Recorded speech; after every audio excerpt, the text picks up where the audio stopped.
Informative Odisha YouTube channel को स्वागत। Income tax रे आसीची नियुक्ति आयकर विभाग रे नियुक्ति आसीची। केवल जदि आपण 10वीं पास करिसेंती एठारे आवेदन करि परिबे। सैलरी रहिची पर मंथ 56,100 टंका। मागणा रे आवेदन करंतु। एठारे आवेदन करिवा पई कोनोसी भी फी नाही। समस्त एठारे मागणा रे आवेदन करि परिबे। किपरि आवेदन करिवे, ऑनलाइन रे करिवे कि ऑफलाइन रे करिवे, समस्त इन्फॉर्मेशन मु ए वीडियो रे आपण मानकु कहिबी। जानिबा पई वीडियोटी को शेष पर्यंत देखंतु। जदि चैनल रे नुआ आसीचंती चैनल को सब्सक्राइब कर दियंतु और पाखरे थिबा नोटिफिकेशन बेल को क्लिक कर दियंतु, जा फल रे मु जे कोनोसी भी जॉब वैकेंसी वीडियो आनिबी आपणक पाखरे पहुंची पारिबो सर्वप्रथमे। आसंतु आजिर वीडियो रे इनकम टैक्स रे आसीथिबा नियुक्ति विषय रे जानिबा।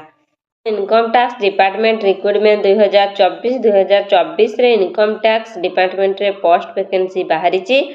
आपण मैंने ऑनलाइन रे आवेदन करें। Apply online for various post. 10th pass apply now केवल 10वीं पास करथिले आपण एठारे आवेदन करि परिबे। ऑर्गेनाइजेशन नेम देछि income tax department, government of India. Type of job permanent, category central government job.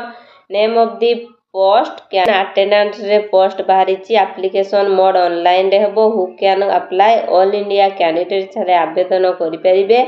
Place of posting केवल इंडिया रे ही पोस्टिंग रहिबो। लास्ट डेट रही 22/9/2024। Gender both male and female उभय महिला और पुरुष एठारे आवेदन करि परिबे। ताले देखंतु एजुकेशनल क्वालिफिकेशन केते, केवल जदि 10th पास करचंती आपण माने एठारे आवेदन करि परिबे। ताले वैकेंसी डिटेल्स देखंतु। यूआर कैंडिडेट पय रहिची 13टी पोस्ट वैकेंसी रहिची। सेमती ओबीसी कैंडिडेट पय 6टी पोस्ट, ईडब्ल्यूएस कैंडिडेट पय 2टी, एससी कैंडिडेट पय 3टी, फॉर एसटी कैंडिडेट पय 1टी पोस्ट वैकेंसी रहिची। जानिबा एज लिमिट विषय रे। मिनिमम एज होची 18 वर्ष, मैक्सिमम एज होची 25 वर्ष।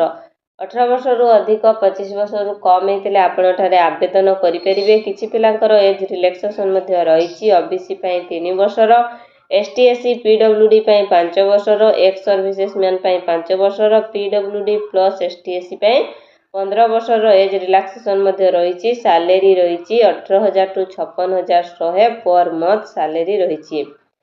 ताले देखंतु एप्लिकेशन फी कोनोसी मध्ये एप्लिकेशन फी देबाकू पड़िबो नाही। समस्त एठारे फ्री रे आवेदन करि परिबे। कोनोसी कैंडिडेट पय एप्लिकेशन फी नाही। ताले कोन सब डॉक्यूमेंट दरकार देखंतु। क्वालिफिकेशन सर्टिफिकेट, क्वालिफिकेशन केवल 10th सर्टिफिकेट आउ 2 रिसेंट कलर साइज फोटो आउ कास्ट सर्टिफिकेट। एतिकी सर्टिफिकेट हेले आपण एठारे आवेदन करि परिबे।